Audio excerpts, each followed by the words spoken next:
Star hospitals Hyderabad వారు ఒంగోలు నందు star సమాచార కేంద్రం మరియు సూపర్ స్పెషాలిటీ క్లినిక్స్ ను ప్రారంభించి ఉన్నారు. ప్రతి వారం సూపర్ స్పెషాలిటీ డాక్టర్స్ అందుబాటులో ఉండెదరు. తేదీ 6/2/2025 గురువారం కిడ్నీ వ్యాధి నిపుణులు డాక్టర్ గుత్తికొండ జ్యోత్స్న గారు మరియు డాక్టర్ అపూర్వ వాస్కులర్ సర్జన్ వెరికోస్ వెయిన్స్ అందుబాటులో ఉండెదరు. మరియు cardiology, interventional pulmonology, vascular surgery, varicose veins, neurology, nephrology, liver and gastroenterology విభాగాల సేవలు అందుబాటులో ఉండును. వివరాలకు స్టార్ హాస్పిటల్స్ సమాచార కేంద్రం మరియు super speciality clinics, Joy Lukas ప్రక్కన, సుందరి భవన్ రోడ్, ఒంగోలు. సెల్ 9063443707. నమస్తే, పీనే న్యూస్ కు స్వాగతం. అహింసతో దేశానికి స్వాతంత్రం సాధించిన మహనీయుడు గాంధీజీ అని రాష్ట్ర సాంఘిక సంక్షేమ శాఖ మంత్రి డాక్టర్ డోల బాలవీరంజన స్వామి అన్నారు. జాతిపిత మహాత్మా గాంధీ వర్ధంతిని పురస్కరించుకొని గాంధీ రోడ్లోని గ్రామ చావడి వద్ద ఉన్న ఆయన విగ్రహానికి నగర mayor Gangada Sujatha, joint collector R Gopalakrishna, పలు సంఘాల నేతలు, జిల్లా అధికారులతో కలిసి ఆయన పూలమాల వేసి నివాళులర్పించారు. ఈ సందర్భంగా ఆయన మాట్లాడుతూ దేశం కోసం, స్వాతంత్రం కోసం గాంధీజీ చేసిన త్యాగాలను, సేవలను గుర్తింపుగా ఆయనను మనం జాతిపితగా గౌరవించుకుంటున్నామన్నారు. ఆయన చూపిన బాటలో మనందరం నడవాలన్నారు.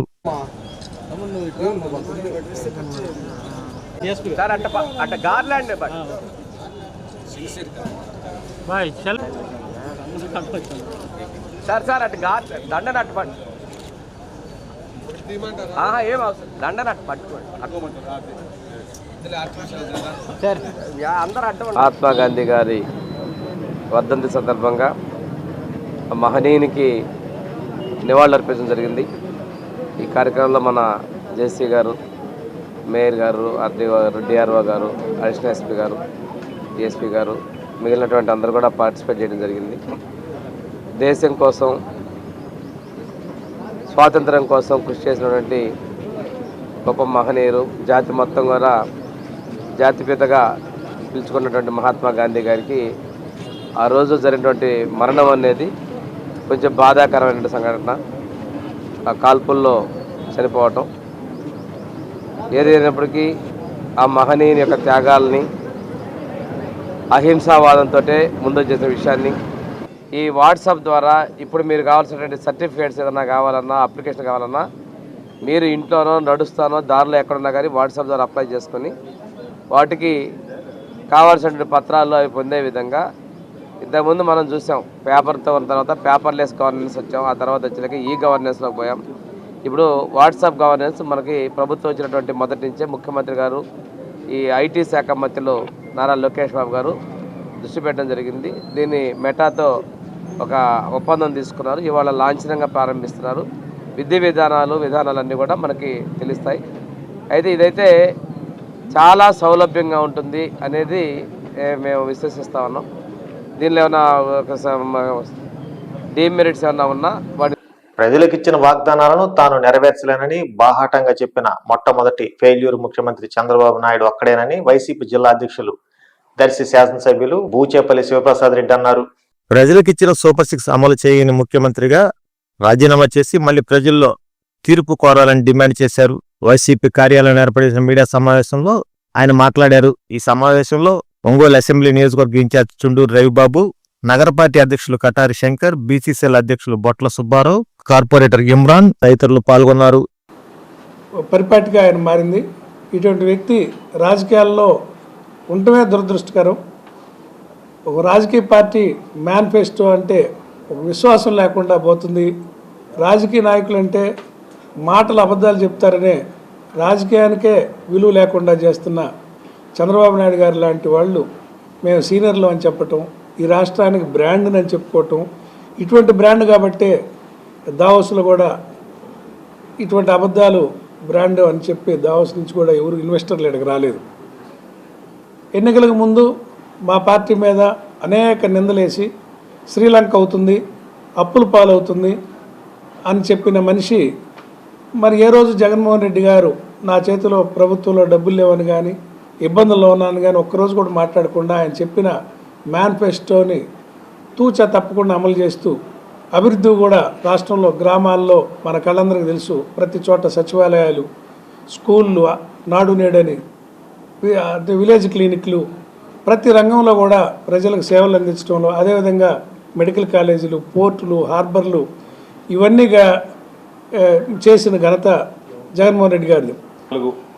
ఎలక్షన్ల ముందు చంద్రబాబు నాయుడు గారు ఎలక్షన్ల ప్రచారంలో ప్రతి ఊరు తిరుగుతూ, ప్రతి కాన్స్టిట్యున్సీ తిరుగుతూ ఎలక్షన్లు అయిన తర్వాత నేను సూపర్ 6 అమలు చేస్తానని చెప్పేసి మోసపూరిత హామీలు ఇచ్చి ఎలక్షన్ల ముందు ఇచ్చిన హామీలను నెరవేరుస్తానని చెప్పి కల్లబుల్ల మాటలు చెప్పి ఎలక్షన్లు అయిన తర్వాత మొట్టమొదటి అసెంబ్లీలోనే ఈ సూపర్ 6 వస్తే నా భయం వేస్తుందని చెప్పేసి నిస్సిగ్గుగా మాట తప్పిన ముఖ్యమంత్రి చంద్రబాబు నాయుడు గారు అని చెప్పి తెలియజేస్తున్నాను. చంద్రబాబు నాయుడు గారు 2014లో కూడా ఎన్నో హామీలు ఇచ్చారు. రైతులందరూ రుణమాఫీ చేస్తామని చెప్పేసి, నిరుద్యోగ వృత్తి కల్పిస్తామని చెప్పి ఎన్నో హామీలు ఇచ్చి హామీలు నెరవేర్చలా. మళ్ళీ నాకు ఇంకోసారి అవకాశం ఏంటి, నేను మారే అని చెప్పేసి 2024లో మళ్ళీ ఎలక్షన్లప్పుడు ఓట్లు వేయించుకొని నిన్న ప్రెస్ మీట్లో నేను హామీలు నెరవేర్చలేను, నాకు ఆర్థిక ఇబ్బందులు అని చెప్పేసి తెలియజేయడం నిజంగా చాలా బాధాకరం ఉంది. ఎలక్షన్ల ముందు ప్రతి మహిళలందరికీ అంతకుముందు మేము పెట్టిన అమ్మఒడి, ఇప్పుడు తల్లికి వందనం అని చెప్పేసి ఇంట్లో ఎంతమంది పిల్లలు ఉంటే అంతమందికి 15,000 వేస్తామని చెప్పి, 15 సంవత్సరాలు దాటిన ప్రతి అక్క చెల్లెలందరికీ 1,500 రూపాయలు వేస్తామని చెప్పి, రైతులందరికీ 20,000 రూపాయలు వేస్తామని చెప్పేసి, మహిళలందరికీ ఫ్రీ బస్ ఏర్పాటు చేస్తామని, ఈ రాష్ట్రంలో ఉన్న ఎస్సీ, ఎస్టీ, బీసీ మైనార్టీలందరికీ 50 సంవత్సరాలు దాటిన వాళ్ళందరికీ ఓల్డేజ్ పెన్షన్ ఇస్తామని చెప్పేసి అన్ని వర్గాలని మోసం చేసిన ముఖ్యమంత్రి చంద్రబాబు నాయుడు అని చెప్పి తెలియజేస్తున్నాను. ఎలక్షన్ల ముందు సుమారుగా ఈ రాష్ట్రంలో 14 లక్షల కోట్ల అప్పు ఉందని చెప్పి ఆయన కబుర్లు చెప్పాడు.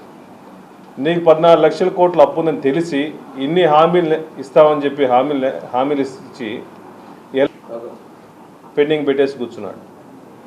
ఇవన్నీ చంద్రబాబు నాయుడు దయచేసి చిత్తశుద్ధిగా ఉండి ఇచ్చిన హామీలు నెరవేర్చమని చెప్పి వైఎస్ఆర్ కాంగ్రెస్ పార్టీతో మేము డిమాండ్ చేస్తున్నాము. అంతకుముందేమో ఇన్ని హామీలు నెరవేర్చడం కోసం రాష్ట్రం మొత్తం శ్రీలంక అయిపోద్ది, రాష్ట్రం మొత్తం బీహార్ ఇద్దని చెప్పేసి కళ్ళమూల మాటలు చెప్పావు. ఇంత డబ్బులు ఉన్నాయి. జగన్మోహన్ గారి టైంలో 2 సార్లు కోవిడ్ ఉన్నప్పటికి కూడా ఇచ్చిన హామీలు మొత్తం ప్రతి స్కీము ఇంప్లిమెంట్ చేశాం. ఇప్పుడు బడ్జెట్ వస్తుంది. సుమారుగా ఈ 9 నెలల టైంలో సుమారు 1,20,000 కోట్ల రూపాయలు సెంట్రల్ నుంచి డబ్బులు వచ్చినాయి. ఈ డబ్బులను ఏం చేస్తున్నారు? హామీలు నెరవేర్చవచ్చు కదా. ఇచ్చిన హామీలు నెరవేర్చడం ఉందా, నెరవేర్చాలని ఆలోచన లేదా, మోసం చేద్దామని ఆలోచన ఉందా? దయచేసి చంద్రబాబు నాయుడు ఇచ్చిన హామీల్ని దయచేసి ఎమ్మటే పరిష్కరించాలని చెప్పి వైఎస్ఆర్ నాడు తండ్రి అధికారాన్ని అడ్డం పెట్టుకొని జగన్ లక్షల కోట్ల ప్రజాధనాన్ని కొల్లగొట్టారని, గత ప్రభుత్వంలో అవినీతికి కాదేది అనర్హం అన్న రీతిలో వ్యవహరించారని రాష్ట్ర సాంఘిక సంక్షేమ శాఖ మంత్రి డాక్టర్ డోల బాల వీరేంద్ర స్వామి అన్నారు. మీడియా సమావేశంలో ఆయన మాట్లాడుతూ తాము ఎవరిపైనా కక్ష సాధింపు చర్యలు చేపట్టడం లేదన్నారు. మీడియాలో వచ్చిన కథనాలపై మాత్రమే స్పందించి విచారణకు ఆదేశించామన్నారు. పూర్తి వాస్తవాలను వెలుగు తీసేందుకు విచారణకు ఆదేశించడం జరిగిందని తెలిపారు. ఆ రోజు ప్రజల్లో ఎన్నుకున్నటువంటి ముఖ్యమంత్రి తండ్రిని అడ్డం పెట్టుకొని 1,00,000 కోట్లు స్వాహా చేశాడని ఉన్నాయి. ఆ తర్వాత ఆ ప్రభుత్వంలో వచ్చినటువంటి వాళ్ళందరూ కూడా కాదేది అవినీతికి అనర్హాన్ని దోచేశారు. దాని ఫలితం ప్రజలు తీర్పిచ్చారు. అవన్నీ కాస్త నిదానంగా ఒకటి వెలుకలో వస్తున్నాయి. నిన్న కొంత వచ్చింది, ఇవాళ కొంత వచ్చింది, ఇంకా చాలా ఉన్నాయి. దీని మీద ముఖ్యమంత్రి గారు స్పందించి విచారణ కూడా కమిటీ ఆదేశించడం జరిగింది. మీరు ఒక్కటి తీసుకున్నట్టయితే ఫ్రీ హోల్డ్ ఎందుకు చేశారు, దానిలో సడన్గా రిజిస్ట్రేషన్ ఎందుకు చేశారు, ఆ విధంగా తీసుకున్న దానిలో అగ్రస్థానం చిత్తూరు జిల్లా ఉంది, 4వ స్థానంలో మనం ఉన్నాం. ఇవి ఎందుకు జరిగాయి, దీని మీద విచారణ జరుగుతూ ఉన్నాం. అవినీతి అయితే బాగా జరిగింది. కాస్త కొద్దిగా లేట్ అయినా వాళ్ళందరూ కూడా శిక్షించబడతారు. 6 నెలలు అయింది, 7 నెలలు పూర్తయినాయి. రాజకీయంగా చేసే పని అయితే నేను చేయాలి, చాలామంది మీద ఒంగోలులో చేయాలి, రాష్ట్రంలో చేయాలి. రాజకీయ కోణంలో మేము ఎక్కడ ఎవరి మీద చేయాలి, ఎవరైనా కానీ దోషులను తేలిన తర్వాతనే చట్ట ప్రకారంగా చేస్తాం. ఆ చట్టంలో కూడా మేము ఎక్కడ జోక్యం చేసుకుంటాం, మా ముఖ్యమంత్రి గారు మేము కానీ. ఈరోజు నిన్న మీడియాలో కానీ బయటంతా గగ్గోలు పెట్టిందో నిన్న ముఖ్యమంత్రి గారు చర్యలకు ఆదేశించారు. అంతేగాని మేము ఎక్కడ కూడా ఆదేశించలేదు. అంటే భావ వ్యక్తీకరణ ఒక్కొక్కరికి ఒక్కొక్క రకంగా ఉంటుందండి. వారు ఏ సందర్భంలో ఏం మాట్లాడారు నాకైతే తెలియదండి. ఏదైనా కానీ అంటే వారి నేను కూడా అసలు వాయిస్ కూడా పూర్తిగా ఫాలో అవ్వాలి, దాని బట్టి కామెంట్ చేయలేను. నాతోటి ఎవరు టచ్లో లేరండి. మీడియాలో అయితే కథనాలు వస్తూ ఉన్నాయి, నిప్పులేందే పొగరాదనుకుంటున్నాను.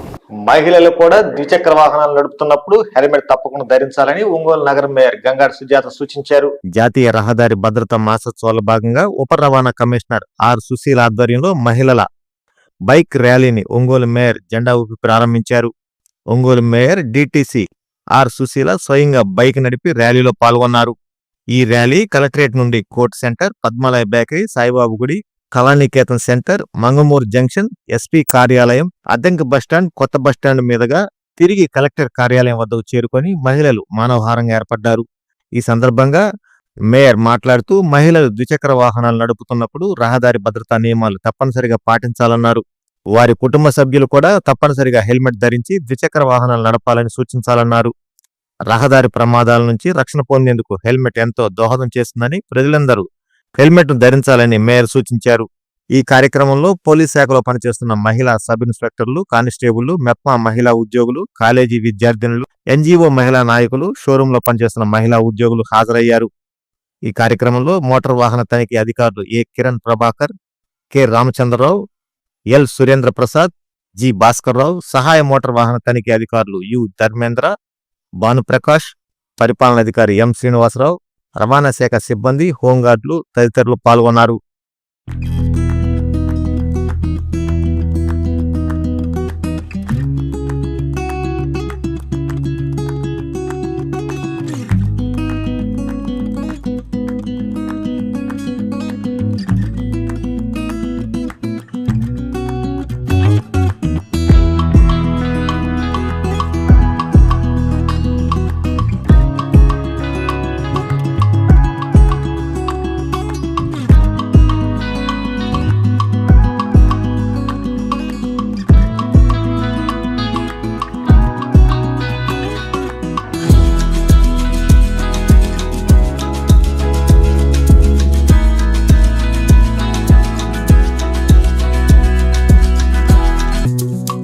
జాతీయ రోడ్డు భద్రతా వారోత్సవాల సందర్భంగా ఈరోజు మహిళలతో ర్యాలీ నిర్వహించడం జరిగింది. ముఖ్యంగా మనకు అందరికీ తెలిసిన విషయమే, ప్రతి ఒక్కరు కూడా హెల్మెట్ ధరించాలి కంపల్సరీగా కూడా. మరి ముఖ్యంగా టౌన్స్ లాంటి వాటిల్లో అయితే స్లోగా వెళ్ళాలి. అలాగే ఎక్కువ మందిని మనం బైక్ మీద 5-6 వెళ్ళిపోతారు ఒకసారి, భార్య, భర్త, పిల్లలు, ఇంకా చిన్నపిల్లలు అందరినీ కూడా ఎక్కించుకొని తీసుకువెళ్ళడం. అలాగే ఏదైనా రోడ్డు ఇబ్బంది అయినప్పుడు యాక్సిడెంట్లు జరగడము. అలాగే హెల్మెట్ లేకపోయినట్లయితే మరి తలకి ఇంజూరీ అయిన చాలామంది ప్రాణాలు కోల్పోవడము ఎన్నో మనం చూస్తూ ఉన్నాము. దీనికి గాను మనం భద్రత కానీ దానికోసం అన్నట్లుగా మన ప్రతి ఒక్కరు కూడా హెల్మెట్ ధరించాలని ఎంత చెప్పినా కూడా మరి ఎవరు కూడా వినకపోవడము, తద్వారా ఎంతోమంది వినకపోవడము, ఇవన్నీ విషయాల వలన ఇబ్బందులు కలుగుతున్నాయి. కాబట్టి ఇప్పుడైనా సరే ఈరోజు మరి ఆర్టీఓ ఆఫీసు వాళ్ళ యొక్క రోడ్ ట్రాన్స్పోర్ట్ వాళ్ళ యొక్క సహకారంతో మరి నిర్వహించిన ఈ కార్యక్రమానికి పెద్ద ఎత్తున మహిళలు రావడం జరిగిందండి. ఈరోజు మహిళల ప్రోగ్రాము దాదాపుగా 1 వీక్ నుంచి ఈ కార్యక్రమాలు జరుగుతున్నాయి. కాబట్టి ఇప్పటి నుంచి అయినా సరే ప్రతి ఒక్కరు కూడా మరి పోలీసు వారితో అలాగే ట్రాన్స్పోర్ట్ వారితో కూడా సహకరించి అందరూ కూడా ప్రభుత్వాలు ఏదైతే మనకు నిర్ణయిస్తున్నారో వెళ్ళాలి అని చెప్పేసి మేము సూచిస్తున్నాము. కానీ ఇవన్నీ కూడా పాటించవలసింది వాహనదారులే. వాహనదారులు దీని మీద ఎలాంటి రెస్పాన్సిబిలిటీ తీసుకోకపోతే వారి ప్రాణానికి హాని కలిగేటటువంటి అవకాశం ఉంటుంది. కాబట్టి ప్రతి ఒక్కరూ కూడా రోడ్డు భద్రతా నియమాలను పాటించాలి. ప్రతి ఒక్కరూ ట్రిపుల్ రైడింగ్ కానివ్వండి, ఓవర్ స్పీడ్ కానివ్వండి, ఓవర్ డివైడ్ చేసి వెళ్ళటానికి కానివ్వండి, ఇలాంటివన్నీ కూడా తగ్గించుకొని వెళ్ళినట్లయితే రహదారి ప్రమాదాలు తగ్గటానికి చాలా అవకాశం ఉన్నది. ప్రకాశం జిల్లా మనది 4వ స్థానంలో మరణాల రేటులో మనది 4వ స్థానం ఉన్నది. ఆ రేటును తగ్గించాలంటే స్వయంగా మనకు మనమే నియమాలను పాటించాలి. నియమాలను పాటిస్తూ రహదారిపై వెళ్ళాలని కోరుకుంటున్నాము. అట్లానే రోడ్డు మీద వెళ్ళేటప్పుడు ప్రతి ఒక్కరూ కూడా 4 వైపులా చూసుకుంటూ ఎక్కడ ఎటువంటి ప్రాబ్లం ఉన్నా కానీ మన ద్వారా ప్రాబ్లం అనేది క్రియేట్ కాదు, బట్ ఎదురొచ్చే వాళ్ళు కూడా ప్రాబ్లం క్రియేట్ చేయొచ్చు. సో అవన్నీ కూడా గమనిస్తూ మీరు వాహనంపై వెళ్ళవలసిందిగా, వెళ్ళేటప్పుడు శ్రద్ధ వహించాలి. బీసీలపై అనైతిక వ్యాఖ్యలు చేసిన మార్కాపురం ఎమ్మెల్యే నారాయణ రెడ్డిపై చర్యలు తీసుకోవాలని బీసీ కులాల అధ్యక్షులు మిరియం శ్రీనివాసులు సీఎం చంద్రబాబుకు విజ్ఞప్తి చేశారు. ఒంగోలులోని ఎంసీఏ భవన్లో ఏర్పాటు చేసిన మీడియా సమావేశంలో ఆయన మాట్లాడుతూ పొదిలి మండలం నల్లూరు గ్రామానికి చెందిన ఎలగల వెంకటేశ్వర్లు విజయవాడలో ఈ నెల 23 మృతి చెందారని, దహన సంస్కారాలకు బంధువులు మృతదేహాన్ని స్వగ్రం తీసుకొస్తే టీడీపీ నాయకులు బీసీల పట్ల అనుచితంగా వ్యవహరించి దహన సంస్కారాలు జరగకుండా అడ్డుకున్నారన్నారు. పోలీసులు, రెవెన్యూ అధికారులు వారికే కొమ్ము కాశారని అన్నారు. అయితే సంఘటన జరిగిన వారం రోజుల తర్వాత మార్కాపురం ఎమ్మెల్యే కన్నుల నారాయణ రెడ్డి మీడియా సమావేశం ఏర్పాటు చేసి వైసీపీ ముసుగులో జరిగిన సంఘటనని వ్యాఖ్యానించారు. బీసీ నాయకులపై వ్యంగ్యంగా మాట్లాడడం ఎమ్మెల్యే అహంకారానికి నిదర్శనమన్నారు. ఎమ్మెల్యే వ్యాఖ్యల పట్ల సీఎం చంద్రబాబు నాయుడు బాధ్యత వహించారన్నారు.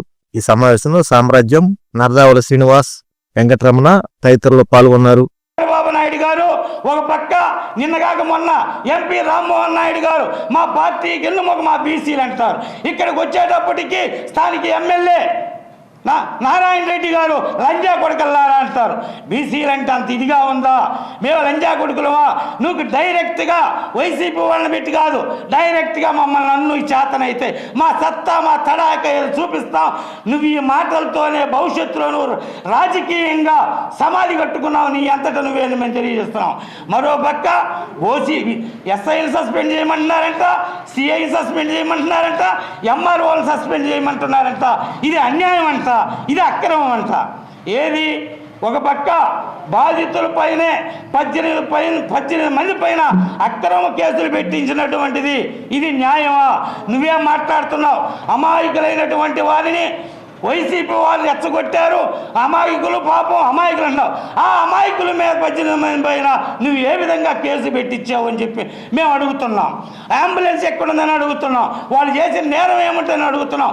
నువ్వు గతంలో ఎప్పుడు మీ పార్టీ వాళ్ళు కానీ మీరు కానీ ధర్నా రోకులు, రాస్తా రోకులు చేయలేదని మేము అడుగుతున్నాం. మీ మీద ఈ రకంగా కేసులు పెట్టారని మేము అడుగుతున్నాం. మా రామచంద్ర యాదవ్ గారు ఎక్కడి నుంచో ఒక నాయకుడు వచ్చాయంట. అతను భారత చైతన్య యువజన పార్టీ జాతీయ నాయకుడు. ఒకనొకప్పుడు వైఎస్ఆర్ పార్టీలో ఉన్నటువంటి అగ్రనాయకులకు కూడా దడదడ పుట్టించిన నాయకుడు. ఎవరో నాయకుడు వచ్చాడు, ఏదో చేశాడని చెప్పి కళ్ళబొల్లి మాటలు మాట్లాడుతున్నావు, ఖబర్దార్ అని చెప్తున్నాం. మా రామచంద్ర యాదవ్ గారు మా బీసీలకు ఒక ఆనిముత్యం. అతను ఇక్కడే కాదు, నిన్నగాక మొన్న 4 రోజుల క్రితం రాజమండ్రిలో 4 గౌడ యువకులు కూడాను ఇదే రాజకీయ విధంగా వేధింపులకు కరెంట్ షాక్తో మరణిస్తే అక్కడ పరామర్శించడం జరిగింది. నర్సీపట్నంలో ఒక బీసీ వ్యక్తిని నిర్దాక్షిణ్యంగా కర్రలతో కొట్టి చంపితే అక్కడ పరామర్శించడం జరిగింది. అంటే రామచంద్ర యాదవ్ గారు ఏ రాజకీయ పార్టీ నాయకుడు కూడా పరామర్శించకుండా ఉన్న తనుగా ఎక్కడ దాడులు జరిగినా అతను వెళ్ళి మొట్టమొదటి స్పందించి పరామర్శించి వాళ్ళకి ఆర్థికంగా అన్ని విధాలుగా ఆదుకోవడం జరుగుతుంది. అలాంటి మా నాయకుడి పైన అవాక్కులు చవాక్కులు పేలే అర్హత నీకుందా అని అడుగుతున్నావు. నువ్వు ఆ నియోజకవర్గానికి ఎక్కువ మా నాయకుడి గురించి నువ్వు మాట్లాడతావా? నువ్వు ఈసారి ఏ విధంగా ఆ నియోజకవర్గంలో గెలుస్తావో మేము చూస్తాం. దానం చేసుకొని అని ముందే చెప్పేయచ్చు కదా. అది లేకుండా ఏదో ఆయన ఇష్టం వచ్చినట్టు చేసి పోలీసులు పంపించి సిఐని ఎస్ఐని వాళ్ళ మహిళలను కొట్టి మహిళల్ని హింసించి శవం మీద పడ్డ వాళ్ళని అందరినీ తీసి అవతలేసి శవాన్ని మధ్యరాత్రి కాడ 1 గంటప్పుడు నైట్ 1 గంటప్పుడు శవాన్ని దానం చేసి ఆయన ఇష్టం వచ్చినట్టు చేయించి ఇక్కడ ఎవరు ఏం అనేవాళ్ళు లేరని.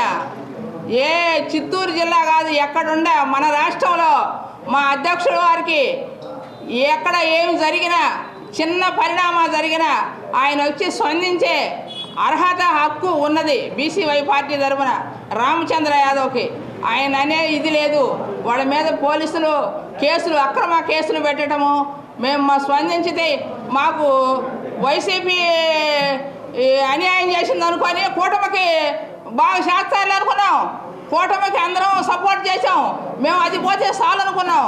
వీళ్ళు కూడా మంచి ఇది లేకుండా బీసీలకి అన్యాయం చేసి బీసీలు ఓట్లు వేయించుకొని స్థానిక ఎమ్మెల్యే అన్నీ చూసుకోవాల్సింది. చిత్తూరు జిల్లా నుంచి వచ్చిన దాకా ఎందుకు మేము పోరాటం చేస్తుంటే మీకు అక్కడ ఉంది ఇక్కడ ఉంది 4 చోట్ల ఉందని చెప్పి చెప్తున్నారు. మాకు అక్కడ కాదు కావాల్సింది. మాకు ఎక్కడైతే హక్కు ఉందో అక్కడ ఇవ్వాల్సిన బాధ్యత. బీసీల ఓట్లు పొంది గెలిచిన మీకు న్యాయం చేసే హక్కు ఉందా లేదా, చేయాల్సిన బాధ్యత మీపై ఉందా లేదా అని కూడా మేము ప్రశ్నిస్తున్నాము. అట్లాగే అర్ధరాత్రి పొద్దున 10 నుంచి శ్మశానం దగ్గరే అంత్యక్రియలు చేయకుండా మృతదేహాన్ని అక్కడే ఉంచి నైట్ 12:30కి బలవంతంగా పోలీసు వారు అంత్యక్రియలు చేయించారు. అర్ధరాత్రి 12:30కి అంత్యక్రియలు చేసే ఆచారం ఎక్కడుంది? ఏ సామాజిక వర్గంలో ఉంది? ఎక్కడైనా ఉంది అసలు? అర్ధరాత్రి శ్మశానంలో అంత్యక్రియలు చేసుకునేది ఎక్కడా లేదు. బలవంతంగా 12:30కి అంత్యక్రియలు చేయించిన ఘనత మీకే దక్కాలని చెప్పి కూడా ఈ సందర్భంగా తెలియజేస్తున్నాను. అట్లాగే మా నాయకుడు రామచంద్ర యాదవ్ గారి మీద మీరు దమ్ముందా అని మాట్లాడుతున్నారు. ఎస్, రామచంద్ర యాదవ్ దమ్మున్న మగవాడని చెప్పి మేము ధైర్యంగా చెప్పగలం ఒక బీసీలుగా.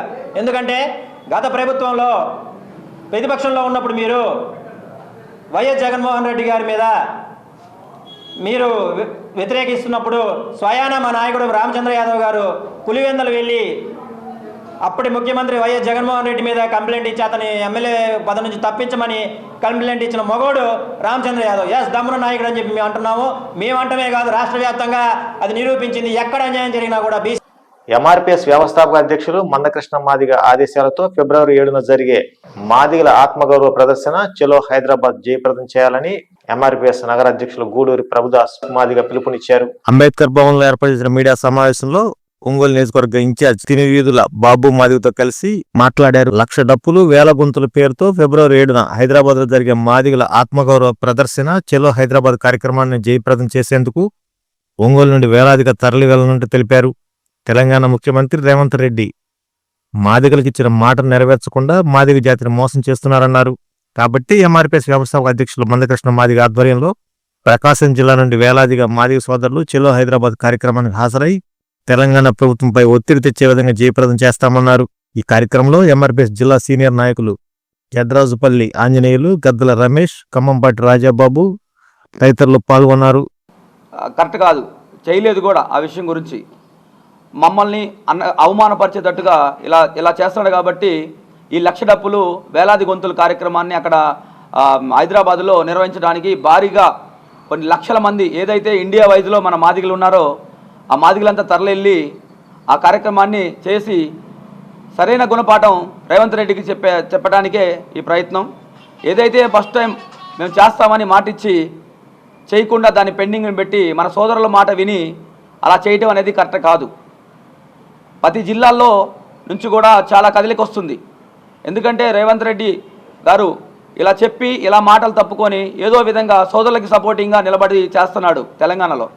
అందుకని ఇండియా వైజ్లో కొన్ని లక్షల మంది ఈ అక్కడ డప్పు కొట్టి మా వినాదాన్ని అక్కడ చూపించుకోవడానికి కిష్టన్న చేసే ప్రయత్నంలో మేము మా తరపు నుంచి ఇక్కడ నుంచి ఒంగోలు హెడ్ క్వార్టర్ నుంచి కూడా మేము భారీగా జనం డప్పు కళాకారులు అక్కడ బయలుదేరి రేవంత్ రెడ్డికి సరైన గుణపాఠం చెప్పి మా వర్గీకరణ గురించి మేము సాధించుకునేటట్టుగా ఇంకా మేము ప్రయత్నం చేస్తాం. ఈ నేపథ్యంలో కమిటీలు వేసిన వారి దగ్గర కూడా మేము తిరుగుతూ ఉన్నాం. అన్న, మీరు కంపల్సరీ 10 గ్రామం నుంచి కూడా ఊరికే రాకుండా డప్పు తీసుకొని మీరు కంపల్సరీ ఒంగోలు వచ్చి ఒంగోలు నుంచి హైదరాబాద్ వెళ్ళాలని రేపు నెక్స్ట్ మంత్ జరిగే 7వ తారీఖు కల్లా ఈ డప్పు లక్షల మందితో మేము బయలుదేరి ఆంధ్రప్రదేశ్ మరియు తెలంగాణ ఇండియా వైజ్లో మొత్తం వెళ్ళి ఆ కార్యక్రమాన్ని జయప్రదం చేయడానికి మేము ముందందుగా ఉండటం జరుగుతుంది. అలాగే మేము ఒక కమిటీ ఏర్పాటు చేసుకున్నాం. ఈ కమిటీ పరంగా డప్పులు కొనటం కూడా జరుగుతుంది. ఇంకా 30 సంవత్సరాల నుంచి సుదీర్ఘ పోరాటానికి అండగా ఉన్నటువంటి సమాజం మొత్తాన్ని కూడా కూడగడుతూ అన్ని రాజకీయ పక్షాలని, అన్ని కుల సంఘాలను మొత్తాన్ని కూడా మరి వర్గీకరణ మద్దతుగా ఫిబ్రవరి 7వ తారీఖున హైదరాబాదు నగరంలో జరిగేటువంటి మాదిగ 1,00,000 డప్పులు 1000 గొంతుల కార్యక్రమాన్ని ఒక మాదిగల సాంస్కృతిక మరి మహాసభను నిర్వహించాలని చెప్పేసి కృష్ణమాదిగ గారు నిర్ణయం తీసుకోవడం జరిగింది. మరి ప్రకాశం జిల్లా ఉద్యమాల పురిటిగడ్డ అయినటువంటి ప్రకాశం జిల్లా నుంచి కూడా పెద్ద ఎత్తున జిల్లా వ్యాప్తంగా కూడా మాదిగలకు అనుకూలంగా ఉన్నటువంటి ప్రజా సంఘాలను కూడా మరి సమీకరిస్తున్న విషయాన్ని తెలియజేస్తూ ఉన్నాం. అందులో భాగంగానే ఈరోజు ఒంగోలు నియోజకవర్గంలో ఒంగోలు పట్టణంలో మరి ఒంగోలు నియోజకవర్గ ఇన్ఛార్జి తిరువిధుల బాబు మాదిగ గారు, అలాగే ఒంగోలు నగర ఎంఆర్పిఎస్ అధ్యక్షులు గుంటూరి ప్రభుదాస్ గారి ఆధ్వర్యంలో కూడా మరి ఈ రోజు నుంచి నియోజకవర్గ స్థాయిలో అన్ని గ్రామాల నుంచి కూడా డప్పు కళాకారుల్ని ఎంఆర్పిఎస్ విద్యార్థులు, యువకులు మరి ఉద్యోగుల మొత్తాన్ని కూడా మరి పెద్ద ఎత్తున సమీకరణ చేయడానికి ఈరోజు ఈ ప్రెస్ మీట్ కార్యక్రమాన్ని ఏర్పాటు చేస్తూ ఉన్నాం. కృష్ణమాదిగ గారి పిలుపు మేరకు ఏ స్థాయి ఉద్యమాలు నడపడానికి కూడా వెనకడుగేసే ప్రసక్తి లేదు.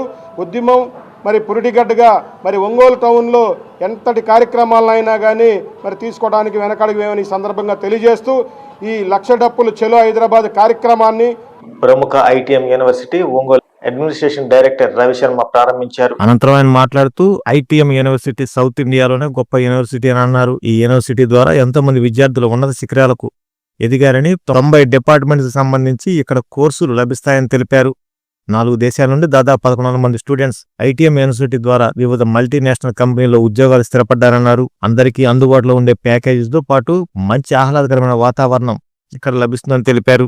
ప్రకాశం, నెల్లూరు, గుంటూరు విద్యార్థులు ఒంగోలు అడ్మినిస్ట్రేషన్ ఆఫీసులో అడ్మిషన్ కోసం సంప్రదించవచ్చని తెలిపారు. ఈ కార్యక్రమంలో Ongole administrative office admin Suman, ITM administration coordinator Ashish, south India authorization admin Krishnamurthy తదితరులు పాల్గొన్నారు. NAC, we are NBA accredited, ICAR accredited. We are going for the renewal process of this. As of now, ITM University has students from 24 countries and from whole part of India. We have 12,000 students studying with us. We started this group in 1997 and initially we were working as a college, and in 2011 we converted our colleges into university. So we are enjoying the status of this university since 2011. ITM University is a world-known university now because we have signees so that they can have an exact idea whatever they are studying in their theory courses, how it can be used in the industry as well. So this is an initiation which we are taking this year, especially for the students of BTech. Similarly, ITM University has a very good training and placement cell. Every year we used to give proper training to our students and we prepare them to face the interviews and the technical exams written of different big companies, so that after doing their courses with ITM University they should be placed in a better company and get a secured future through ITM University. Our highest package is 58 lakhs rupees and average package which we are providing, that is somewhere around 7 lakhs to 9 lakhs rupees. So we also can say that ITM University is a university which is securing Namaskar Ongol, my name is Ashish Garg. I'm taking I'm taking care of admission in South region, and my message is for the parents, those who are looking for good education system for their students. As in university, ITM University is receiving very warm response from South India, entire South India, and my message is for the parents, because ITM University is not only for education, we are providing education and a very good facilities, means for the South Indian student is include foods, medical facilities and placements, trainings, everything. So I guess this is ITM University is away from the home, there is a home for South students. So any query. మన ఆంధ్ర తెలంగాణ పిల్లలందరూ కూడా తక్కువ ప్యాకేజీలో minimum ఏదైతే ఉందో food, education and job placement, career development వరకు కూడా తక్కువ ప్యాకేజీలో ఇస్తున్న ఒకే ఒక ప్రముఖ యూనివర్సిటీ ఐటీఎం గ్వాలియర్ యూనివర్సిటీ. ఆ యూనివర్సిటీలో ఈ అవకాశాన్ని మన ఆంధ్ర తెలంగాణ పిల్లలందరూ కూడా యూటిలైజ్ చేసుకోవాలి. అట్ ద సేమ్ టైం అక్కడ వెళ్ళిన తర్వాత ఆంధ్ర ఫుడ్ అనేది కూడా మనకు అక్కడ సపరేట్గా ప్రొవైడ్ చేస్తూ ఉన్నారు. పిల్లలకి అక్కడ ఏ ప్రాబ్లం ఉండదు, హాస్టల్స్లో కానీ లేదు స్టేయింగ్లో కానీ ఏ ప్రాబ్లం కూడా ఉండదు. Daily evening 6 to 8 study hours అనేవి కూడా అక్కడే ప్రొవైడ్ చేస్తూ ఉన్నారు. పర్టికులర్గా ఇప్పుడు మనకి ఇక్కడ ఆఫీస్ ఎస్టాబ్లిష్ చేయడానికి కారణం ఏంటంటే గుంటూరు, నెల్లూరు, మన ప్రకాశం జిల్లా, ఈ 3 జిల్లాల నుంచి ఎవరైనా స్టూడెంట్స్ కూడా ఎక్కువ మంది బయటికి వెళ్ళి వస్తుంటారు, ఇంటర్మీడియట్ వాళ్ళు. అలా ఉన్న వాళ్ళందరూ కూడా దగ్గరలో మనకు ఆఫీస్ ఉండాలని సుమంత్ గారు ఒక్కరైతేనే దీన్ని ఫుల్ఫిల్గా ముందుకు తీసుకెళ్ళాలని ఆలోచించి డైరెక్ట్ మన యూనివర్సిటీ యొక్క ఆదరేషన్ ఆఫీస్ సుమంత్ గారికి ఇచ్చి ఇక్కడ స్టార్ట్ చేస్తున్నారు. రేపు ఫ్యూచర్లో ఇంకేమైనా వచ్చినా కానీ తనకు సంబంధం ఉండదు. ఇక్కడ ఓన్లీ ఒకటి ఉంది, సుమంత్ గారు చేస్తారు. ఇన్ కేస్ మన ప్రజానికి ఎవరైనా యూటిలైజ్ చేసుకోవాలనుకుంటే ఇక్కడ ఇదే ఆఫీస్లో కంటిన్యూటీగా ఫీజు కానీ అన్నీ కూడా పే చేసుకొని అడ్మిషన్స్ అనేవి ఎప్పుడైనా కానీ. గ్వాలియర్ అనేది కంటోన్మెంట్ ఏరియా, హైలీ మిలిటరీ కంట్రోల్లో ఉండేటువంటి ఒక ఏరియా. సెక్యూరిటీ బాగుంటుంది. ఆడపిల్లలు కానీ మగపిల్లలు కానీ ఖచ్చితంగా 4 years కాలేజీ క్యాంపస్లోనే ఉండాలి, హాస్టల్లోనే. ఇంకొక సెక్యూరిటీ బేస్ అది. నెక్స్ట్ వచ్చేసి ఫుడ్ కూడా ప్యూర్లీ సౌత్ ఇండియా పిల్లలకి. చెఫ్స్ కూడా మనమే తీసుకొని వెళ్ళి అక్కడ అరేంజ్ చేసుకున్నాం సార్. తర్వాత మన క్యాంటీన్ కూడా సపరేట్ సౌత్ ఇండియా పిల్లలకి. ప్యూర్లీ మనకి ఇక్కడ ఇంట్లో ఏ ఫుడ్ అయితే తింటున్నారో యాజ్ ఇట్ ఈజ్ అదే ఫుడ్ మనకు అక్కడ దొరుకుతుంది క్యాంపస్లో. So this is about ITM university sir, one of the best destiny for students. Engineering ఖచ్చితంగా మేము ఒక మంచి యూనివర్సిటీ కావాలి అనుకునే వాళ్ళకి ITM is the best destiny sir. Last year కూడా మనం హైయెస్ట్ ప్యాకేజ్ అబౌట్ 58 lakhs వరకు చేస్తున్నాం. యావరేజ్ ప్యాకేజ్ కూడా 7 to 8 lakhs యావరేజ్ ప్యాకేజ్ ఉంది sir. So this is about ITM university. Very reasonable fee structure తోటి ప్రొవైడ్ చేయగలుగుతున్నాం సార్. సో మనకి almost 9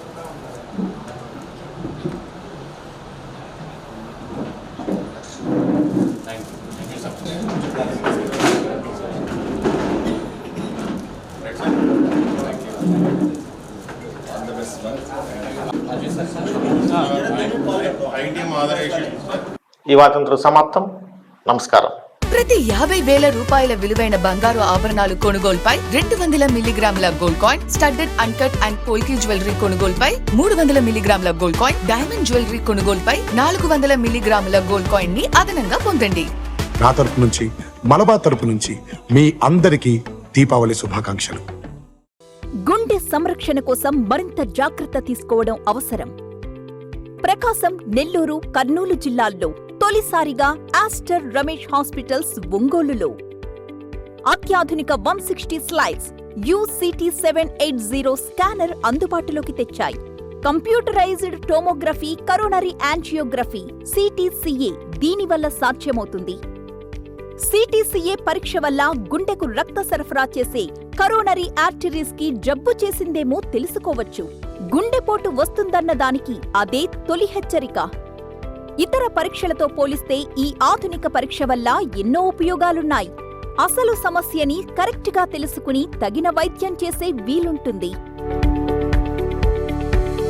గుండెకు సంబంధించిన ఏ సమస్య ఉన్నా ఆస్టర్ రమేష్ హాస్పిటల్స్ మీకు కొండంత అండా. మీరు పూర్తిగా విశ్వసించదగ్గ అత్యాధునిక ఆసుపత్రి ఇది. CMR జ్యువెలర్స్ వారు ప్రవేశపెడుతున్న new Swarnadhana flexi advance purchase plan. నేటి మీ పొదుపే రేపటి బంగారు ఆభరణాల కొనుగోలుకు మలుపు. New Swarnadhana flexi advance purchase plan లో చేరండి. ప్రతి నెల మీరు చెల్లించిన వాయిదాకు వచ్చిన తూకం మీ పేరున జమ చేయబడును. 11 వాయిదాలకు గాను వచ్చిన తూకానికి 18% వరకు తరుగు మజూరీ లేకుండా మీకు నచ్చిన 916 హాల్మార్క్ సాదా ఆభరణాలు మీ సొంతం చేసుకోండి. మీ అదృష్టాన్ని ఎంపిక చేసుకొనుటకు ఇది ఒక సువర్ణ అవకాశం. విచ్చేయండి CMR jewellers, Tulsiram theatre, Kurnool road, Ongole.